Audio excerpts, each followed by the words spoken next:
Happy Easter!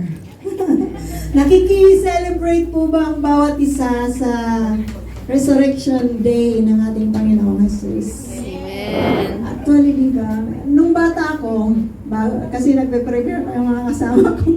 Nung bata ako, akala ko, laging namamatay yung Panginoong Jesus tuwing Semana Santa. Tapos nabubuhay siya muli. Ganon yung yung parang ganon ang pagkakaunawa ko. Wala namang nagpapaunawa sa akin. At nakita ko noon na isang beses lang niya yung ginawa. Kagaya ng sinabi niya sa libro ng Hebrews, once and for all. Namatay ang Panginoong Jesus isang beses para sa lahat ng generation.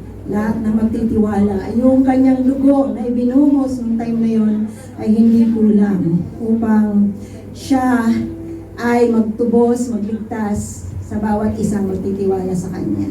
At tunay nga na yung aming pong sasayawin, ang pamagat po ng kanta ay Scars. At gaano man kadami yung ating mga pagsubok na pinagdadaanan, God knows everything and He wants us to win. He wants us na magtagumpay hanggang sa dulo ng ating pong buhay na pinagkatiwala ng Lord sa atin. So yun po, halina po kayo dito.